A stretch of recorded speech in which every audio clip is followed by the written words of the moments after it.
Assalamualaikum warahmatullahi wabarakatuh, para sahabatku dimanapun berada. Pada kesempatan kali ini kita akan membahas tentang satu sabda Rasulullah Sallallahu Alaihi Wasallam. Rasulullah bersabda, "Laisa syadidu bisur'ah, innama syadidu alladhi yamliku nafsahu indal ghadab."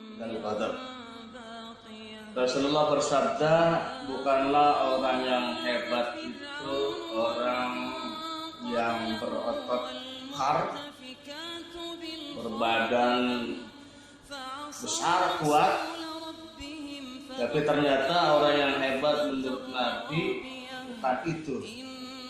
Tapi yang orang hebat adalah orang yang bisa mengendalikan dirinya ketika dia marah. Sifat marah itu sifat manusiawi.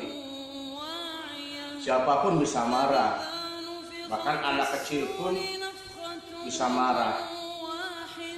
Namun yang hebat ternyata bukan bisa marahnya, dan ternyata orang yang hebat itu adalah orang yang bisa mengendalikan amarahnya. Marah tentunya tidak semuanya tidak bagus. Ada marah yang harusnya memang boleh, bahkan harus, yaitu marah ketika agama kita dihinakan. Marah ketika kekasih kita Rasulullah Sallallahu Alaihi Wasallam dicaci maki, itu harus marah. Namun marah yang harus dianjurkan dalam agama kita, marah yang terkendali. Artinya apa?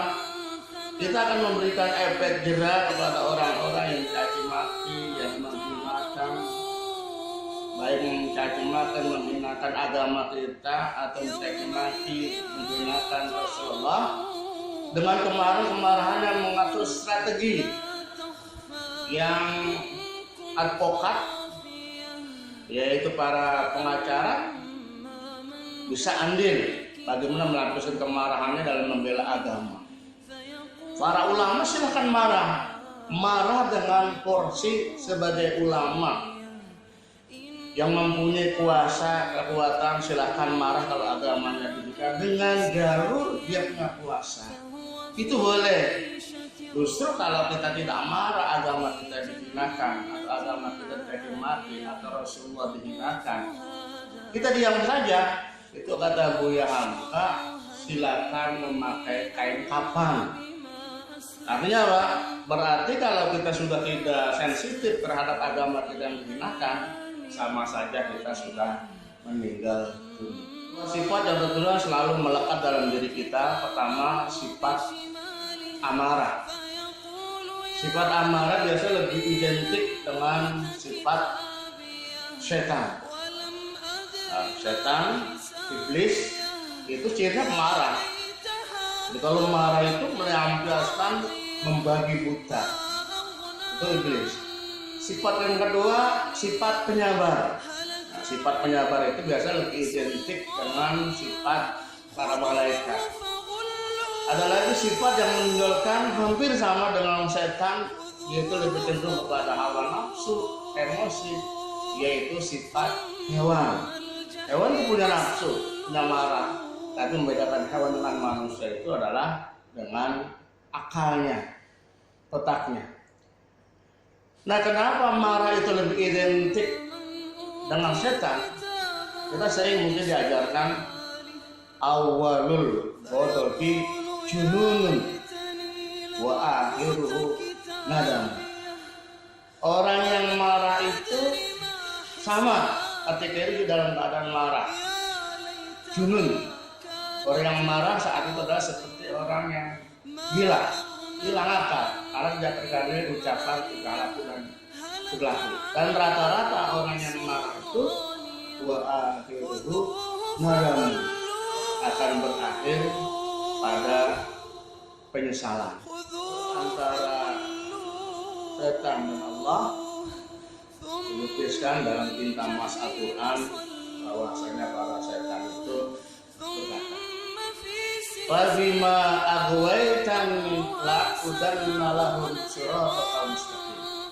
Kata setan, ya Allah, sebagaimana engkau vonis aku para setan sebagai makhluk yang terkutuk, maka izinkan aku untuk menggoda para manusia dari belakang.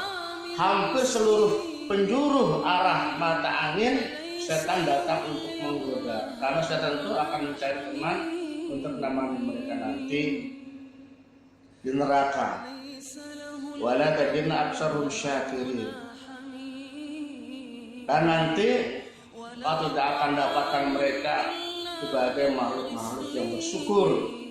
Ada tanda orang yang tidak bersyukur, ternyata itu adalah sifat dari sifat makhluk Allah yang bernama setan. Mudah-mudahan ini bisa memberikan inspirasi buat kita semua. Kita tidak bisa menjadi pencinta. Janganlah kita menjadi pembenci. Kalau kita tidak bisa menyayangi, jangan sampai kita menjadi pembenci. Kalau kita tidak bisa menjernihkan permasalahan, jangan lagi kita tampil untuk memperkeruh. Sungguh sudah jelas antara yang buruk dan antara yang jelek. Tinggal kita mengikuti arah yang mana. Arah yang identik dengan sifat malaikat, atau kita lebih menjualkan sifat yang lebih identik dengan setan, atau kita menonjolkan yang identik dengan hewan. Itu tergantung kita semuanya. Mudah-mudahan bisa memberikan inspirasi bagi kita semuanya. Mohon maaf lahir dan batin. Assalamualaikum warahmatullahi wabarakatuh.